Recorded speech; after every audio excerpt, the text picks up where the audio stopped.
Bonjour à tous, je vous retrouve en cette fin de mois de mai donc pour vous présenter mon bilan lecture de ce mois-ci. Voilà, donc j'ai pas beaucoup lu ce mois-ci, enfin moins que les autres mois, parce qu'on approche du bac, des épreuves, voilà, donc c'est la galère, je vous avoue. Et je compte bien me rattraper au mois de juin et cet été. Donc je vais commencer tout de suite pour pas que la vidéo soit trop longue, parce qu'en général les bilans lecture c'est un peu long. Et voilà. Donc je sais pas si vous vous souvenez, mon mois était prévu en bleu et j'ai plutôt réussi à lire tous les livres que je souhaitais, donc ça je suis super contente. Le premier livre que j'ai lu ce mois-ci est Les Étoiles de Noces Aide, le premier tome, donc Vertige de Sophie Jomain, je sais pas trop. Voilà, donc là c'est l'édition France Loisirs que je trouvais très belle, que je trouve toujours très belle d'ailleurs. Mais voilà, j'ai été un peu déçue par le livre, tout simplement parce que l'héroïne m'a pompé l'air, on va dire. Donc pas forcément la première partie mais la seconde partie, voilà, j'ai trouvé qu'elle était vraiment trop naïve, mais vraiment trop. Donc je veux dire, il y a un moment faut arrêter, ouvrir les yeux et un peu regarder, bah ça n'a pas été le cas. Et ça m'a beaucoup énervée. Voilà, mais sinon l'ambiance est très très bonne, l'écriture de l'auteur est géniale, j'ai très envie de découvrir d'autres romans de cet auteur, notamment Felicity Hadcock, que m'a conseillé donc Les Yeux Plus Gros que le Temps. Mais voilà, comment vous dire, voilà, ça m'a un peu fatiguée cette histoire, dans le sens où voilà, c'est un peu prévisible, c'est un peu naïf, et donc je pense pas forcément continuer la suite de cette série, à moins que j'en ai l'occasion, comme ça a été pour ce tome-là. J'ai ensuite lu le tome 2.5 de la série Shatter Me, donc de Tayala Mafi, donc ici il s'agit de Fracture Me. Voilà, donc le tome 2.5 tout simplement. Cette fois-ci on n'est pas dans le point de vue de Warner, mais on est dans le point de vue de Adam. Comme toujours, j'ai beaucoup aimé cette nouvelle. J'ai trouvé qu'elle apportait beaucoup de précision sur le personnage de Adam. On en apprenait un peu plus sur sa psychologie et ses doutes, et j'ai beaucoup aimé les découvrir. Et donc c'est un tome que c'est quand même des nouvelles que je vous conseille si vous voulez avoir un avis plus centré sur les personnages, voilà. Et je me fais une joie extrême de finir cette saga, je pense ce mois-ci, donc enfin dans le mois qui arrive, donc le mois de juin.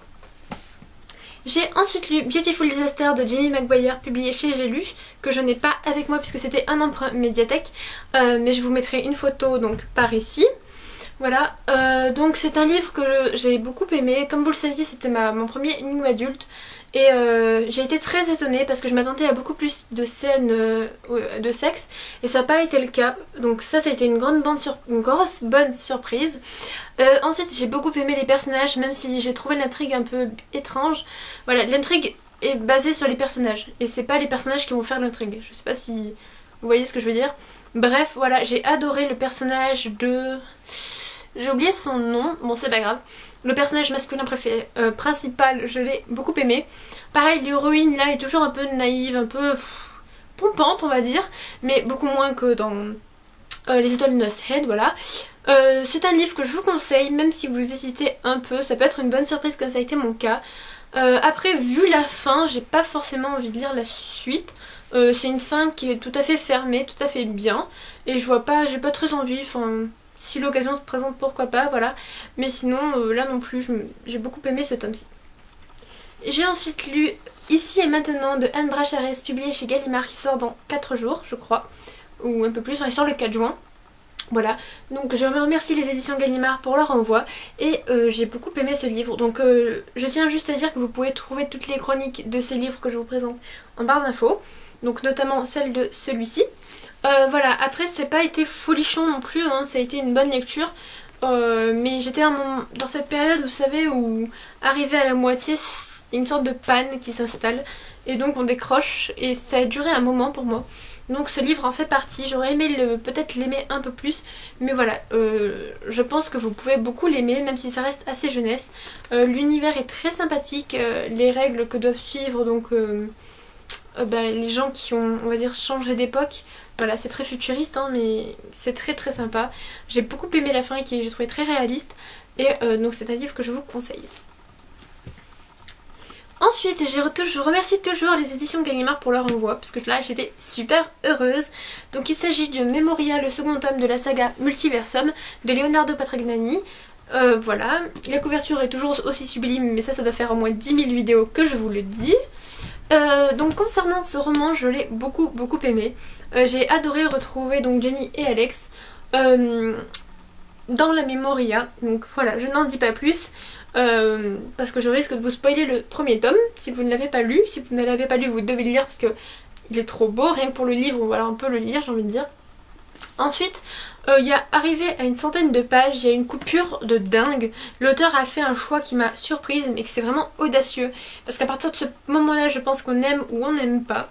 Mais voilà. Moi, ça m'a beaucoup plu. J'ai beaucoup aimé le changement, même si j'aurais aimé qu'il s'attarde un peu plus sur la première partie du livre. Et du coup, je me demande qu'est-ce qui va vraiment se passer dans la troisième partie. Puisque j'ai peur du coup que la troisième partie parte un peu en dystopie. Je reste sur ma réserve pour pas trop m'avancer, voilà. Pour l'instant c'était très SF, mais j'ai un peu peur que ça s'oriente vers donc la sous-SF. C'est pas négatif, hein, mais vraiment dans la sous-catégorie, voilà. Donc de la SF, donc la dystopie. Et on verra bien ce que ça donne. J'espère que non.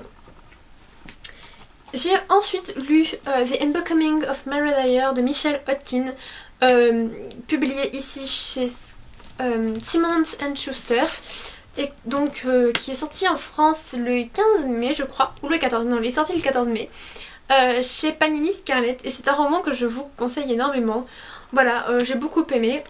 Donc ici on retrouve l'histoire de Mara, qui est une jeune fille qui a perdu tous ses amis et son petit copain dans un accident, et donc qui va se réveiller, il ne va pas trop savoir ce qui s'est passé, elle a oublié toute la nuit, et elle va venir à déménager avec ses parents, et elle va avoir des hallucinations, et elle va devenir un peu folle. Voilà, mais j'ai beaucoup aimé ce roman, j'ai trouvé ça très sympathique. J'ai vraiment hâte de lire la suite, même si je pense que j'aurais peut-être dû le lire en français parce que le niveau VO est un tout petit peu difficile.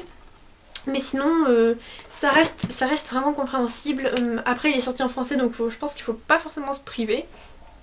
Mais voilà, j'ai la suite dans ma palle. Oui, voilà, j'ai la suite dans ma palle, donc ça ne saurait tarder pour que je la lise.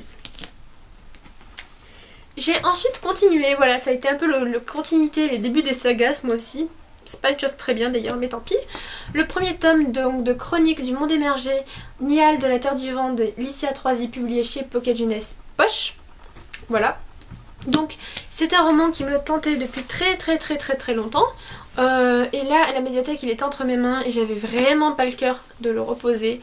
Voilà, c'est le genre de livre qu'une fois que vous avez entre les mains, il vous appelle. D'ailleurs il faut que je le rende super prochainement.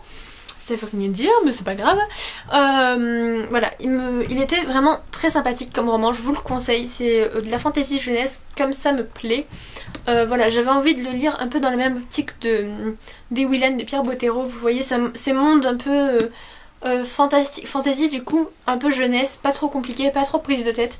Et moi, c'est vraiment ce qu'il me fallait en ce moment. J'ai beaucoup aimé. Et je me fais une joie de pouvoir lire la suite. Si vous avez lu les autres tomes et les autres cycles, n'hésitez pas à me dire ce que vous en avez pensé, je serais très curieuse de le savoir. Et enfin, j'ai fini le mois avec la Symphonie des Abysses, le premier tome. Est-ce qu'il a un nom ce premier tome? C'est une bonne question. Je n'ai pas vu. Je crois qu'il s'appelle Livre 1. Donc non, je crois qu'il n'a pas de titre, pardon. Donc de Karina Rosenfeld, publié dans la collection R. Voilà, une couverture très belle. Moi j'ai beaucoup aimé. Et donc ici on se retrouve dans un atoll un peu paradisiaque, mais avec des règles terribles. Donc par exemple il y a 3 personnages principaux. Donc le premier qui est Tabriel, qui vit dans une ville dans un village où on ne peut pas chanter, où on ne peut pas écouter de la musique, ça n'existe tout simplement pas. Et c'est considéré comme un blasphème. Et puis on va retrouver 2 personnages, Sa et Ka, qui eux se retrouvent dans un village où l'amour est interdit. Et les gens doivent se retrouver à 30 cm l'un de l'autre. Voilà, donc c'est un peu terrible dans un cadre aussi idyllique. Mais j'ai beaucoup aimé ce roman. Voilà, je vous le conseille. Je suis vraiment contente d'avoir continué à lire La Plume de Karina Rosenfeld. Si vous hésitez à lire, moi je vous le conseille. Après ça n'a pas été non plus un gros coup de cœur, mais ça a été une excellente lecture. J'aimerais beaucoup découvrir Les Cendres de l'oubli, donc sa première duologie. Si j'en ai l'occasion, je verrai. Sinon j'ai très hâte de voir la suite de cette saga. Donc c'est tout pour ce mois-ci, donc je vais pas forcément vous montrer mes lectures actuelles parce que je pense qu'elles vont être terminées plutôt donc en début juin, vraiment le 1er juin. J'ai hâte de vous en parler.